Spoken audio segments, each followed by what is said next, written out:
kami lebih tinggi dari jalan manusia, jalan Allah itu. Ajari kami Tuhan, kami dungu, kami tidak tahu apa-apa. Kami mau belajar dari nol sama Tuhan. Kami ingin melihat caramu menolong setiap anak-anakmu. Kami ingin melihat caramu bekerja. Wahyukan dirimu, nyatakan pribadimu, tunjukkan jalan-jalanmu pada kami semua ini, agar kami semua beroleh hikmat, beroleh pengetahuan, dan terutama pengenalan akan Tuhan. Sampaikan sabdamu lewat lidah, mulut, hamba-Mu sertai bibirku Tuhan. Sehingga apa yang ku jelaskan benar-benar menetas di dalam kehidupan kami, menjadi solusi-solusi yang telah kami tunggu dan nanti-nantikan. Sembunyikan di balik salib-Mu lagi. Dalam nama Yesus. Amin. Amin. Jalan Tuhan memang bukan jalan kita ya. Caranya juga bukan cara kita. Tapi tidak semua jalan Tuhan itu misterius. Ada pula yang diwahyukan.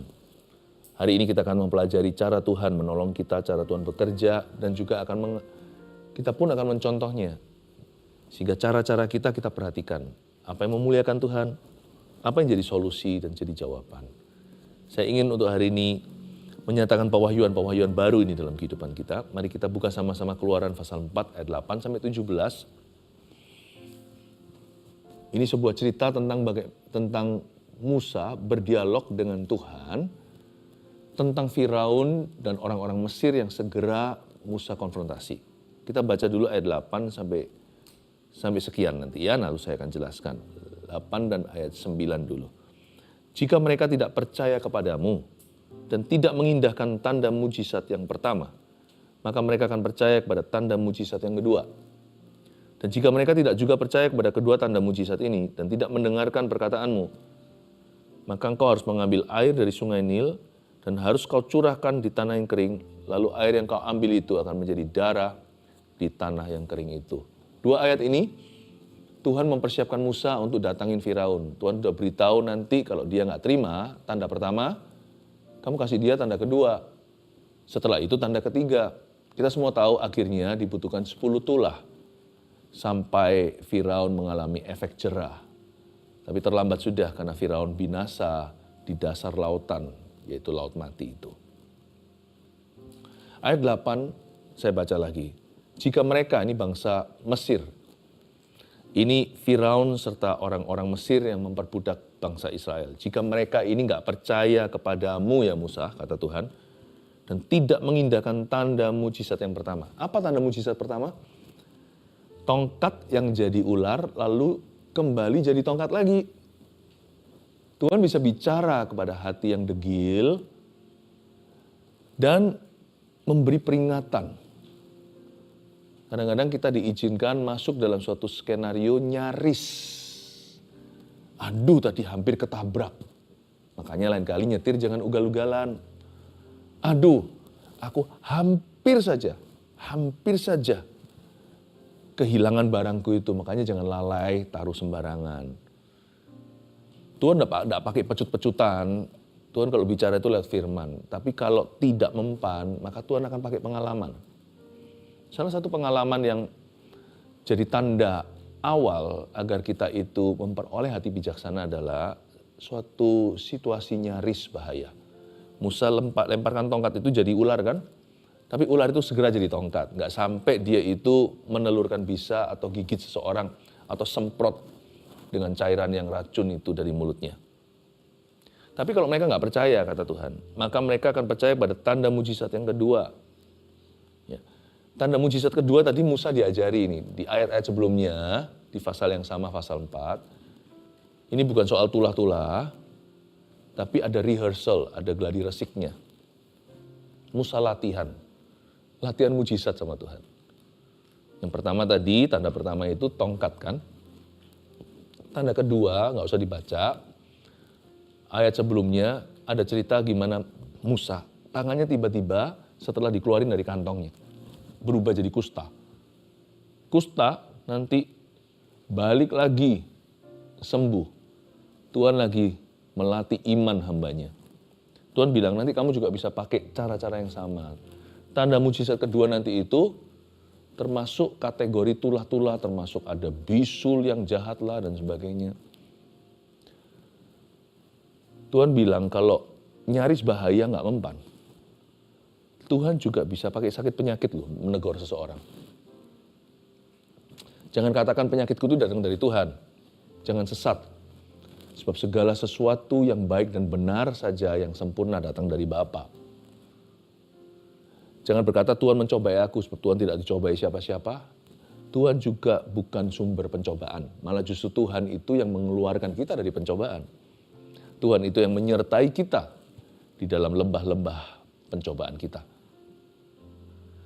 Tetapi kalau Tuhan bisa sembuhkan seseorang, Tuhan juga bisa menulahi seseorang karena Allah kita itu maha kuasa. Serba bisa. Tidak ada perkara yang sulit baginya.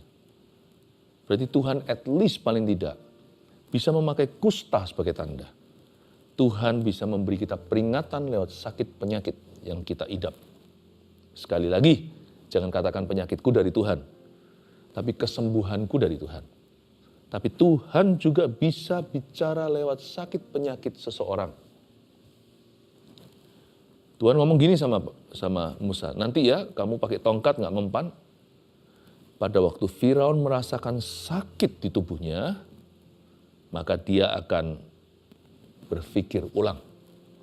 Dan jika mereka tidak juga percaya kepada kedua tanda mujizat ini ayat 9 dan tidak mendengarkan perkataanmu, maka engkau harus mengambil air dari sungai Nil dan harus kau curahkan di tanah yang kering. Lalu air yang kau ambil itu akan menjadi darah di tanah yang kering itu. Tanda ketiga kalau 1, 2 tidak berhasil. Maka tanda ketiga itu akan berdarah-darah. Apapun itu juga berdarah-darah itu anything ya. Itu bisa secara jasmani sungguhan, artikan secara harafiah atau berdarah-darah rumah tangga. Bisa berdarah-darah bisnis seseorang, pekerjaan atau keuangan. Berdarah-darah situasi. Hubungannya berdarah-darah itu bukan berarti keluar darah sungguhan. Kalau sudah sampai di level ini, berarti ya cukup parah ya. Sudah berdarah-darah the third time, itu sudah runyam.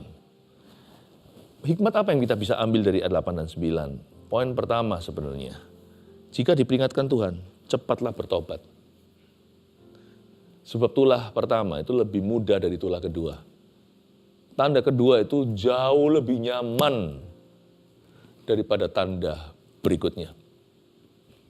Jangan sampai kita itu bebal hati. Tuhan kalau sudah peringati sesuatu jangan mundur teratur, cabut hengkang. Tapi kalau sudah salah, ya sudah jangan salah lagi. Udah salah lagi gimana? Ya jangan salah lagi gitu. Udah cepet aja balik. Kalau Tuhan udah peringatkan apa lagi? Wah. Kalau kita mau jadi orang yang smart, kita tidak akan menantang Tuhan. Karena Tuhan nggak bisa ditantang punya. Tuhan itu dahsyat. Kita ini debu tanah. Itulah sebabnya ada perintah. Waktu Yesus dicobai kan, dia berkata sama setan, jangan mencobai Allah. Jangan cobai Tuhan. Ayat 10 ya. Lalu kata Musa kepada Tuhan. Nah ini sekarang Musa balik nih, dia timpali. Dia respon nih.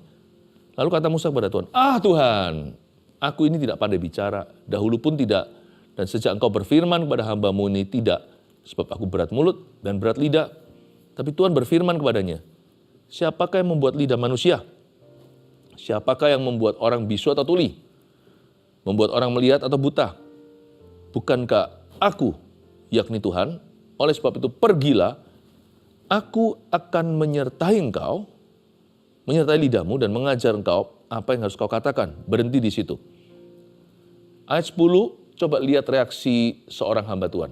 Begini, Musa berkata pada Tuhan, Tuhan. Aduh, pokoknya kalau ada kata Tuhan itu membantah. Itu nggak enak. Saya belum baca sisa ayat itu aja sudah tahu. Kalau sampai seorang hamba Tuhan, seorang anak Tuhan.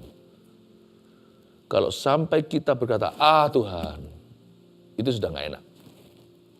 Itu berarti sudah tidak setuju dan sepakat dengan Tuhan Yesus.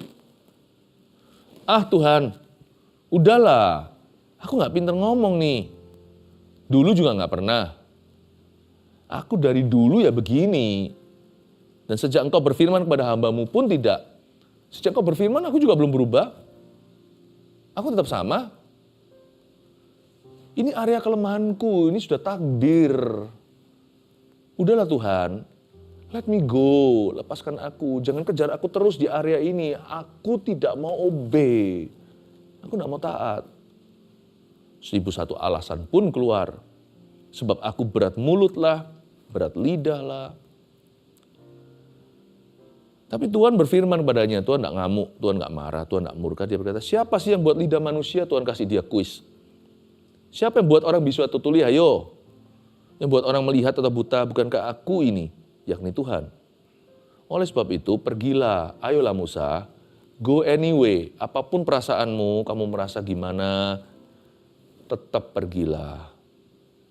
To obey, untuk mentaati aku, itu lebih mulia daripada perasaanmu. To obey is always better than to feel. Mentaati itu selalu lebih baik daripada merasakan. Tuhan tidak untuk dirasa-rasa, Tuhan untuk ditaati. Kadang-kadang harus ditaati. Malah justru harus ditaati mentah-mentah. Kalau Tuhan bicara itu nggak usah matang. Kalau Tuhan bilang, udah jalan sama Tuhan. Nanti Tuhan yang mampukan. Bukannya aku yang menyertai lidahmu dan mengajari engkau apa yang harus kau katakan. Tuhan memberi dirinya sendiri sebuah titel di sini.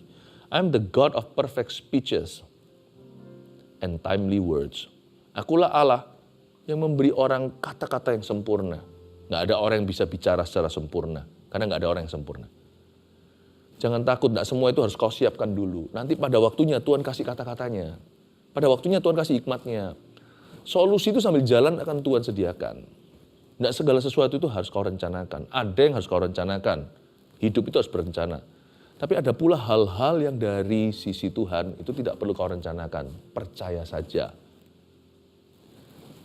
Berani melangkah dengan iman. Tuhan bilang di situ, akulah Allah yang memberi orang kata-kata pada waktunya. Lalu kata Musa tadi ayat 10, Tuhan, aku berat mulut, berat lidah. Menurut saya itu adalah lame excuses atau alasan-alasan yang lemah. Sedangkan yang dia butuhkan cukup hanyalah percaya. Kalau kita percaya ya, Tuhan tuh masa pernah berutang sama kita? Masa Tuhan tuh pernah dorong kita ke satu tempat lalu habis itu dia menghilang? Kalau Tuhan bawa kita ke situ, Tuhan sertailah. Tuhan sediakan yang semua yang kita perlukan. Oleh karena itu apa yang kita barusan renungkan ayat 10 sampai 12 ini poin saya kedua. Catatlah ini. Jangan bebal hati, lekaslah taati. Kalau soal Tuhan ya, langsung taat saja. Your smartest decision, keputusan Anda yang paling tepat adalah langsung taat. Jangan bebal hati. Bebal itu apa? Tuhan itu loh bebal. Tuhan. Ya, tapi ya Tuhan gak ngamuk sih, Tuhan gak marah, Tuhan itu bijaksana. Tapi jangan terus mencobai kesabarannya. Kalau kita sudah tunda-tunda ketaatan kita. Tuhan nanti gini, belum kondusif Tuhan. Bahkan hal yang sangat primitif ya. Setelah orang itu bertobat dia harus dibaptis ya. Itu banyak orang tunda loh. Tuhan nanti saja. Atau orang terima Tuhan ya, padahal dia sudah tahu kebenaran. Cuman mungkin dia itu takut resikonya. Masa dia nggak lebih takut sama Tuhan sih? Percaya dong kalau Tuhan yang panggil, Tuhan tanggung jawab. Tuhan nanti aja misalnya baptisan. Tuhan nanti aja, aku belum siap. Loh, kapan siapnya? Kalau sekarang nggak siap, nanti lebih nggak siap.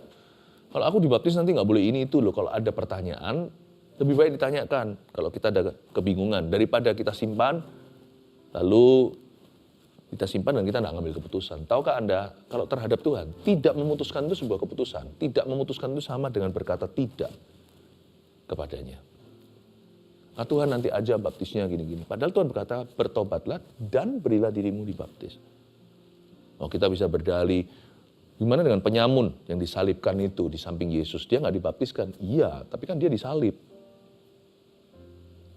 Karena ada satu kondisi yang tidak memungkinkan. Bukan karena kemauan. Tapi kan kalau kita kan lain, kalau kita kan bisa tapi nggak mau. Jadi kalau Anda belum dibaptis ya, segera tulis di sana #baptis, cari GMS terdekat kalau tidak ada yang mau melayanimu. Dengan senang hati kami akan melayanimu dengan sungguh-sungguh dan membaptismu sampai bersih-bersih benar-benar. memastikan Anda waktu masuk ke dalam air itu keluar, Anda lahir baru, lahir kembali, tidak mengambil keputusan setengah-setengah. Tulis saja di situ, baptis. Kami segera follow up. Dan bukan hanya tentang baptisan, yang saya ingin katakan adalah segala perintah Tuhan. Kalau Tuhan suruh ya, langsung aja. Jangan lamban, jangan bebal hati kita. Sebab semakin hati kita bebal, semakin lama kita menunda sesuatu, hati kita semakin kapalan dan semakin tidak merasakan perlunya untuk mentaati. Kalau kita tunda, tidak segera, lama-lama hati kita pun terbiasa dalam ketidaktaatan. Dan itu adalah posisi yang paling bahaya dalam hidup ini. Itu namanya posisi K.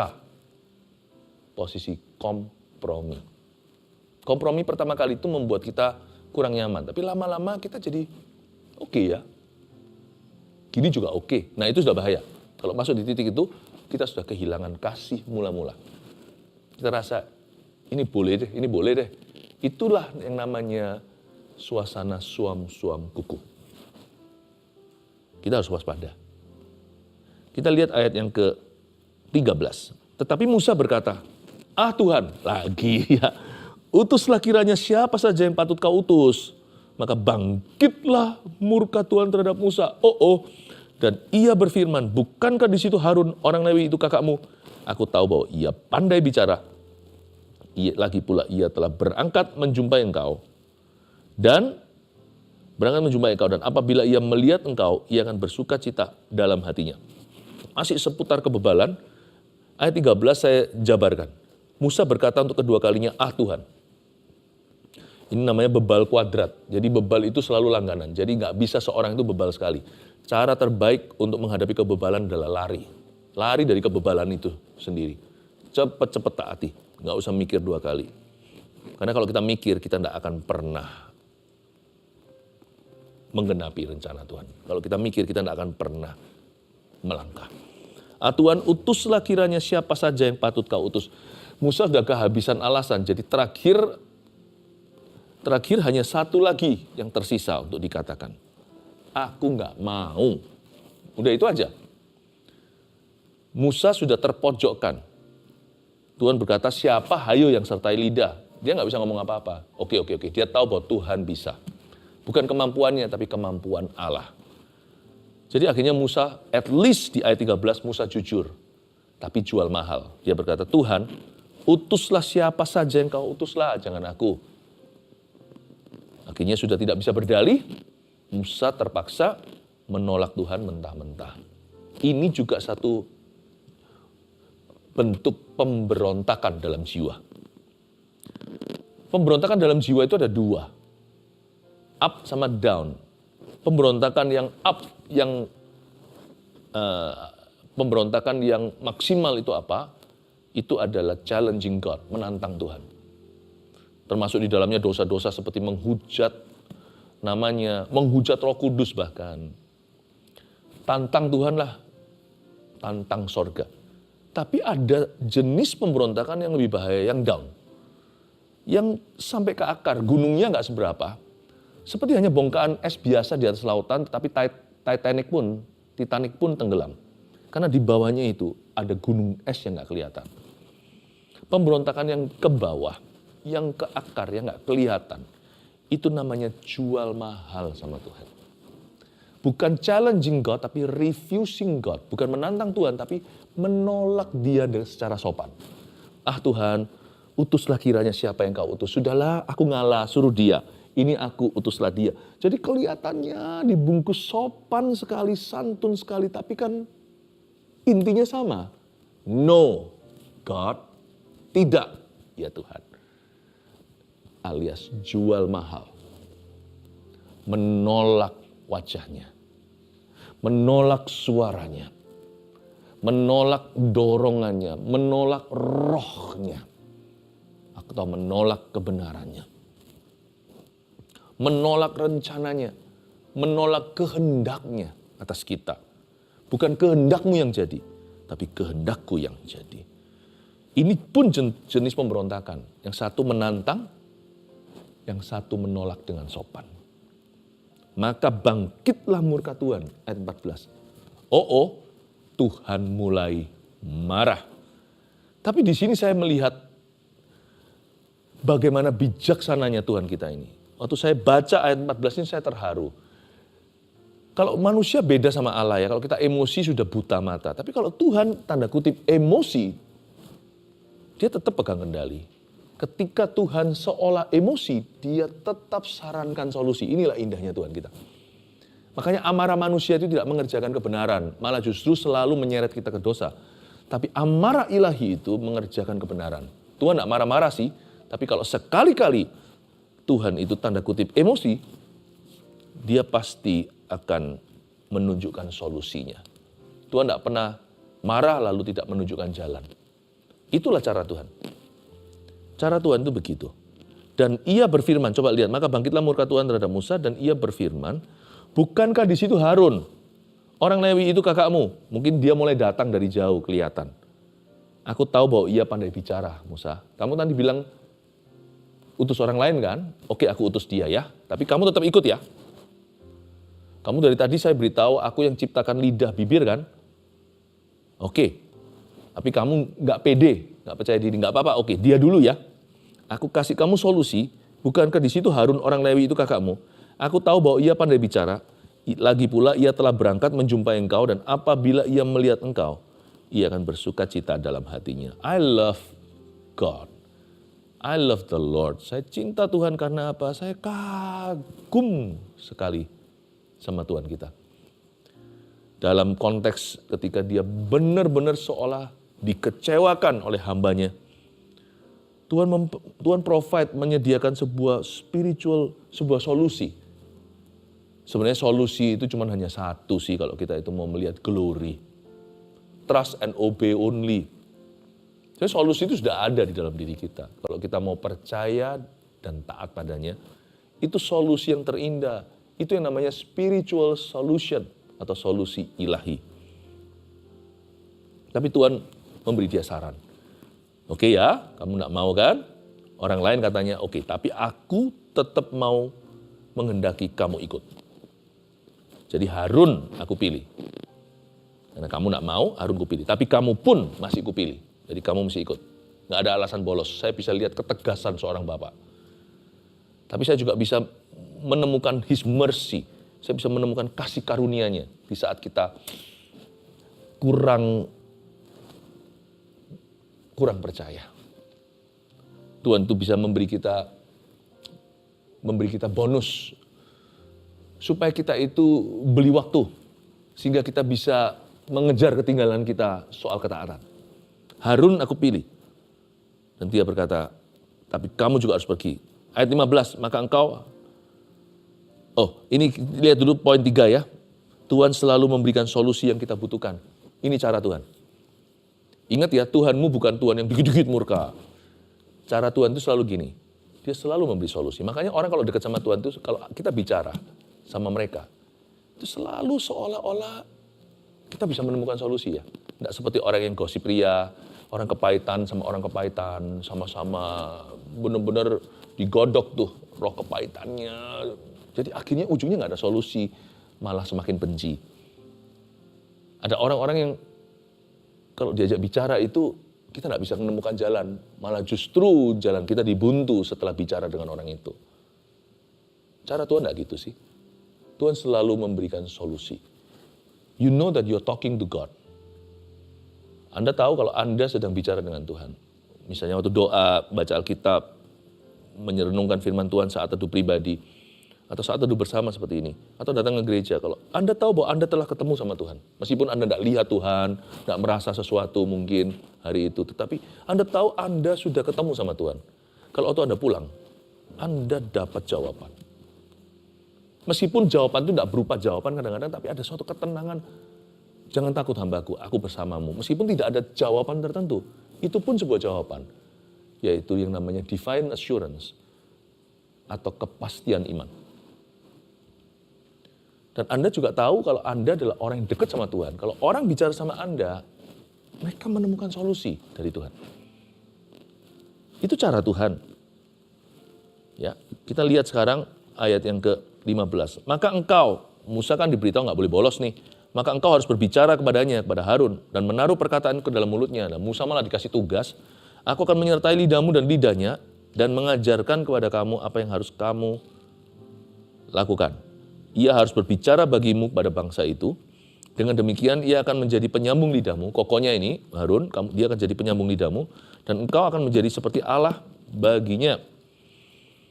Ayat 15-16, Musa tidak boleh quit. Diberitahu kamu tetap harus pergi. Harun kupilih karena kamu tadi masih belum yakin. Tapi nanti hubunganmu dengan Harun abangmu itu begini. Kamu harus bicara kepadanya hati-hati. Dan nanti kamu juga harus menaruh perkataan-perkataan dalam mulutnya. Dia akan jadi penyambung lidahmu. Dan engkau seperti Allah baginya. Cara Tuhan bicara sama anak-anaknya itu selalu rasional. Meskipun tidak selalu masuk akal. Tuhan kita itu melampaui logika. Pakai logika, tapi melampauinya. Kalau kita bicara sama Tuhan itu, maka kita akan bisa menangkap hatinya. Karena Allah kita adalah Allah yang mengimpartasikan. Dia bukan tipe raja yang suruh-suruh, main-main perintah. Tapi dia selalu jelaskan, makanya Yesus selalu pakai perumpamaan. Dan Yesus selalu mengajarkan, tidak heran, dia terkenal, dipanggil oleh murid-muridnya dengan satu sapaan. Guru. Kalau Anda jadi seorang ayah, jadilah seorang ayah yang edukatif. Jangan cuma kita marah-marah kalau anak kita salah, atau jadi orang tua yang hanya tangkap basah kesalahan anak kita, tapi kita nggak pernah mengajari. Jadi saya suka kata hajar itu di dalamnya ada kata ajar. Jangan hajar kalau Anda tidak bersedia mengajar. Kalau kita hajar orang karena kesalahannya, kita perlu ajari mereka apa yang benar. Gimana yang betul itu? Tunjukkan, ajari, teladankan. Jadi, kalau kita jadi papa mama, orang tua, jadilah teaching father. Tidak tentu harus khotbah, tapi value nilai-nilai itu harus kau impartasikan dalam putra-putrimu. Kalau kita seorang pendeta, jelaskan visimu, komunikasikan visimu, dan hati Tuhan di balik setiap proyekmu. Mungkin penjelasan kita mungkin nggak sempurna, kita berusaha lah. Tapi kalau Anda disertai Roh Kudus, orang ngerti kok. Dan apalagi kalau sudah ada hubungan antara gembala dengan sidangnya, itu pasti nangkep lah. Papa kita kan nggak perlu fasilitas, kita kan tahu maksudnya ayah kita apa. Suami istri apalagi. Jadi kalau kita jadi seorang pendeta, atau seorang direksi, pastikan jangan autopilot jalan sendiri-sendiri. Tapi harus ada pucuk pimpinan yang jelas. Kepemimpinan itu bukan hanya posisi, tapi komunikasi. Jadikan impartasi, bukan hanya value, tapi goalmu apa. Strateginya seperti apa. Value nilai-nilainya apa yang boleh, apa yang jangan. Apa yang baik, apa yang buruk, itu didefinisikan. Kalau kita bisa jadi pemimpin kayak gitu, gampang di-follow. Bukan di-follow lewat sosmed, sosial media, tapi di-follow in real life dalam kehidupan. Poin saya keempat di sini adalah impartasikan hati dahulu sebelum menyuruh. Itu cara Tuhan. Dan saya pegang ini dalam kepemimpinan saya selalu. I will always try to explain ahead. Saya selalu akan coba menjelaskan di depan. Dan bahkan kalau saya menegur apa, ya saya pasti akan bicara muka dengan muka. Sebab saya tahu bahwa impartasi adalah alam berkatnya Allah dalam kepemimpinan kita. Baik itu rumah tangga, bisnis, gereja, atau apapun divisi departemen yang Anda sedang jalankan, atau dalam profesi Anda. Oke, kita lihat sekarang ayat yang terakhir, ayat 17, dan bawalah tongkat ini di tanganmu. Tuhan bilang sama Musa tentang tongkat yang di tangan itu. Itu tongkatnya Musa sih, tapi nanti disebut tongkat Allah. Karena saking seringnya dipakai oleh Tuhan. Suatu tongkat biasa di tangan Musa itu kalau diserahkan, itu bisa menjadi alat yang dahsyat. Dan bawalah tongkat itu di tanganmu, yang harus kau pakai untuk membuat tanda-tanda mujizat. Tuhan bilang kamu bawa tongkat. Kenapa Tuhan suruh dia bawa tongkat? Karena Tuhan tahu anak ini gitu ya. Musa itu kan anak Tuhan. Anak ini kurang percaya diri. Jadi tongkat itu bukan berhala, bukan terafim, bukan patung Baal, lembu emas. tongkat itu hanyalah satu tool, kamu bawa nggak apa-apa.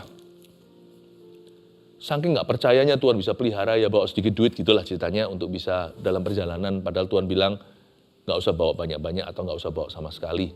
Waktu Yesus bilang sama murid-muridnya diutus kan begitu tuh, dua-dua. Dalam hal ini Tuhan terpaksa ngalah, karena Tuhan itu baik hati. Ya udah kamu bawa tongkat itu di tanganmu, nanti dengan itu kamu buat tanda mujizat. Saya kasih satu bocoran. Nanti dalam karir Musa sebagai pemimpin bangsa, bertahun-tahun kemudian dia semakin jarang pakai tongkat itu, tahu nggak? Suatu hari Tuhan bilang sama dia, kamu cuma bicara aja, nggak usah pakai tongkat-tongkatan. Kamu bicara aja, dari mulutmu tuh firman, itu batu akan keluar airnya. Nah, dalam hal itu, dalam cerita itu Musa gegabah karena emosi kan, dia pakai tongkat pukul, keluar tuh airnya. Tapi di situ justru dia membuktikan kurang percaya pada firman Tuhan. Poin saya kelima, semakin dewasa iman, semakin tidak bergantung apapun selain firman. Itu cara Tuhan. Lihat ya, kalau kita semakin dewasa iman kita ya, kita nggak minta terlalu banyak tanda-tanda lah, inilah, peneguhan, boleh, puji Tuhan. Semakin dewasa iman, cukup Tuhan berfirman, saya percaya. Meskipun dalam hidup saya secara pribadi saya mengalami banyak tanda-tanda peneguhan dari Tuhan, tapi bukan sesuatu yang saya kejar. Atau pakai metode macam-macam, udahlah kalau kita itu mau impartasi secara power, kuasa itu cukup tumpang tangan. Nggak usah terlalu banyak cara, ada 1-2 hal selain sakramen yang kita adakan, zaman kudus, baptisan.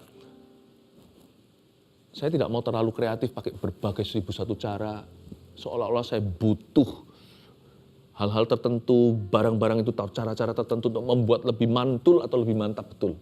No need. Speak the word. Ucapkan firman. Tumpang tangan. Kesembuhan terjadi. Penahbisan. Tidak perlu pakai 1001 cara. Sebab orang itu semakin dewasa imannya, semakin aman.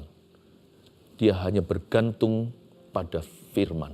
Tidak firman plus. Kalau ada sesuatu yang ditambahkan, itu hanyalah